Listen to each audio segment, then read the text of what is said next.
ఎట్లా అనిపిస్తా ఉంది రేవంత్ రెడ్డి గారు చేస్తున్న కార్యక్రమాలు ఇవన్నీ ఎలా అనిపిస్తాయి? చాలా మంచిగా అనిపిస్తున్నాయి. మేము అంత దూరం నుంచి వస్తున్నాము, కేరమేరి మండల్ నుంచి, కుమ్రం భీం డిస్టిక్.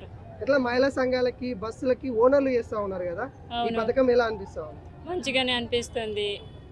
ఇనాగ్రేషన్ చేయడానికి వచ్చినాం కేరమేరి మండల్ నుంచి. ఎట్లా అంటే ఇందిరమ్మ ఇల్లులు కానీ ఇందిరమ్మ క్యాంటీన్లు కానీ అవి ఏమన్నా స్టార్ట్ అయినాయి మన దగ్గర? స్టార్ట్ అయినాయి సార్, మొత్తం అందుతున్నాయా? మంచిగా అందుతున్నాయి. ఏమన్నా కేసీఆర్ పాలనకి రేవంత్ రెడ్డి పాలనకి ఏమన్నా తేడా కనిపిస్తా ఉందా? ఆ తేడానే కనిపిస్తుంది కొంచెం. ఓకే, అంటే ఇంకా మహిళా సంఘాలకి ఎటువంటి భరోసా కావాలి? ఇలాంటి పథకం కావాలి సార్ మాకు. ఇలాంటి పథకం మీరు కూడా బస్సు మీ సంఘం ద్వారా తీసుకున్నారా? తీసుకున్నాం సార్. ఓకే, ఒక బస్సేనా ఇంకేమన్నా? ఒక్కటే బస్ సార్. మండలానికి ఒక బస్సా? మండలానికి ఒక సార్. మండలానికి ఒక బస్ ఒకటి. ఓకే, మీరు ఓనర్లు అయిపోతా ఉన్నారు. అవును సార్. మంచిగా అనిపిస్తుందా? మంచిగా అనిపిస్తుంది సార్. ఓకే, పెద్దమ్మ ఎక్కడ నుండి వచ్చా? సుర్దాపూర్, కేరమేరి మండల్. ఎట్లా అనిపిస్తుంది రేవంత్ రెడ్డి మంచిగా గారు? మంచిగా అనిపిస్తుంది. మంచిగా అనిపిస్తుంది, మాకు మంచిగా అనిపిస్తుంది. లోన్ ఇస్తాను, మాకు మంచిగానే కడుతున్నాం, మేము తీసుకుంటున్నాం మంచిగానే. ఎప్పుడైనా ఉపాధిగా వచ్చిర్రా పెద్దమ్మ? హైదరాబాద్ లేదు వచ్చిర్రా? లేదు వచ్చిన రాలేదు, ఇప్పుడే వచ్చినాం. హైదరాబాద్ కియాలనే వచ్చారు. ఎట్లా అనిపిస్తుంది? మంచిగానే అనిపిస్తుంది. ఎట్లా మహిళా సంఘాలకి ఇప్పుడు ఓనర్లు అవుతున్నారు, ఆవ్, బస్సులకి ఆవ్, ఓనర్లు అవుతున్నారు. ఆవ్. ఫ్రీ బస్ పథకం ఎలా ఉంది? మంచిగానే ఉన్నది, పోతాం మాత్రం ఫ్రీ బస్ ఉన్నది. పథకాలు అందుతున్నాయా కాంగ్రెస్ అందుతున్నాయి. ప్రభుత్వం? ఆవ్. ఇందిరమ్మ ఇల్లులు ఇచ్చిండ్రు కొంతమందికి, వచ్చినాయి కొంతమందికి అయితే వచ్చినాయి, మళ్ళా కావాలి, మళ్ళీ ఇంకిని మళ్ళా కావాలి. ఓకే, బరాబర్ కావాలా? కొంతమందికి అయితే వచ్చినాయి, ఇంకా కావాలా? కావాలి. ఓకే, ఏమనుకుంటారు ఊళ్ళంతా రేవంత్ రెడ్డి సర్కార్ వచ్చిన తర్వాత ఏమైనా మార్పు కనిపిస్తుందా? మంచిగా అనిపిస్తుంది. మాట్లాడుకుంటారా వాడకట్టాలంతా? కేసీఆర్ ఉంటే బాగుండు అనిపిస్తుందా? ఇప్పుడు రేవంత్ రెడ్డి బాగుందంటారా? రేవంత్ రెడ్డి మంచిగా ఉన్నారు. రేవంత్ రెడ్డి మంచిగా ఉన్నారా? ఓకే, ఇక్కడ చెప్పండి పెద్ద, ఎక్కడ నుండి వచ్చారు? ఇందాపూర్ నుంచి, కేరమేరి మండల్. మీరు కూడా అక్కడ నుండి? అవును. ఓకే, ఎట్లా ఉంది ఇప్పుడు ఈ పథకాలు? ఇప్పుడు అయితే మంచిగానే ఉంది, బస్సు ఫ్రీ ఉంది మనకైతే. ఇప్పుడు మన మహిళలకు ఎక్కితే మంచిగానే ఉంది. ఇందిరమ్మ ఇల్లు వస్తున్నది మాకు. కొంతమందికి రాలే కాబట్టి ఇంకా రావాలనే కోరుతున్నాం మేము. కొంతమందికి రావాలి. ఓకే, ఎట్లా అనిపిస్తుంది? పట్నం వచ్చిరు కదా రేవంత్ రెడ్డి. అవును, మంచిగానే ఉంది ఇప్పటికైతే. ఇంతకు ముందు మన మహిళలు అంటే తెలియదు కొందరు మందికి, కానీ ఇప్పుడు రేవంత్ రెడ్డి వచ్చింది కాబట్టి అందరికి తెలిసిపోయినాం మేము. ఇంకా మహిళా శక్తి అంటే ఇందిరమ్మ శక్తి క్యాంటీన్లు ఓపెన్ అవుతున్నాయా? అవుతున్నాయి సార్, ఇస్తున్నారు అక్కడక్కడ? ఇస్తున్నారు. ఓకే, ఎట్లా మార్పు ఏమన్నా? బాగా మార్పు వచ్చింది సార్. ఇంకేం కోరుకుంటారు అమ్మా? ఇంకా మీరు మహిళలు అంతా ఏం కోరుకుంటా ఉన్నారు? ఇంకా మీకు బాకీ ఉన్నారు రేవంత్ రెడ్డి?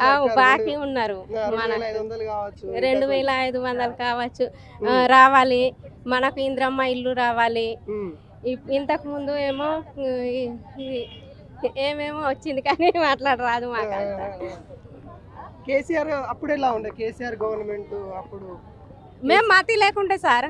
ఇంతకు ముందు ఓకే, కేసీఆర్ ఉన్నప్పుడు మేము మతి లేకుండే. ఇప్పుడు రేవంత్ రెడ్డి వచ్చింది కాబట్టి అందరికి తెలిసిపోయినా మేము ఎలా అనేది. మొత్తం మహిళలకి మంచిగా అనిపిస్తుంది మాకు. ఇంకా మేము ఇంకా తెలిసిపోతున్నాం అందరికి. ఫ్రీ బస్ రావడం వల్ల భార్య భర్తలు అయితే మహిళలంతా అమ్మవారింటి పోవడానికి తొందరపోతున్నారు. నిజమేనా? నిజమే, పోతున్నాం. అట్లా కూడా అవుతుందా? అవును, అంటే తల్లిగారింటి పోవడానికి మంచి దారి దొరుకుతుంది. దారి దొరుకుతుంది ఇప్పుడు రేవంత్ దయ వల్ల. ఓకే, ఏమని చెప్తారమ్మా సీఎం రేవంత్ రెడ్డికి ఒక సాధారణ మహిళగా చెప్పాలంటే ఏం చెప్తారు? మంచిగానే ఉంది. ఇప్పుడైతే మన మహిళలం మంచిగానే ఉంటున్నాం. ఇప్పుడు మన మహిళలకు అందరికీ నమస్కారం. మా రేవంత్ రెడ్డి గారికి ఇంకా నమస్కారం అని చెప్తాము. మన సీతక్క గారికి ఇంకా నమస్కారం అని చెప్తాం. మన మహిళలకు బస్సు ఇంకా మనకి వచ్చింది, మేము ఓనర్లం అయిపోతున్నాం. చూసారు కదా, ఇది కదా మహిళా శక్తి అంటే, ఇది కదా అసలైన మార్పు అంటే. మనకు కావాల్సింది ఇదే కదా. నిజంగా ఈ గవర్నమెంట్ వచ్చిన తర్వాత చాలా పథకాలు అయితే వస్తూ ఉన్నాయి. ముఖ్యంగా మహిళలకు సంబంధించి సీఎం రేవంత్ రెడ్డి అనేక విధాలుగా కృషి చేస్తూ ఉన్నారు. దానికంతా కూడా సాక్షులు వీళ్ళంతా కూడా చెప్పుకోవచ్చు. మరికొంతమంది మాట్లాడించే ప్రయత్నం అయితే చేద్దాము మరి వచ్చిన వాళ్ళతోని. అమ్మ, ఎట్లా ఉంది సీఎం రేవంత్ రెడ్డి వచ్చిన తర్వాత పరిపాలన ఎలా ఉంది? మంచిగానే ఉన్నాయి సార్. మార్పు చెందుతుంది ఏమైనా ఆ, ఉందా? ఉన్నాయి అన్ని. వడ్డీ లేని రుణాలు ఇస్తున్నారమ్మా? వేస్తున్నారు. అందుతున్నాయా వడ్డీ లేని రుణాలు?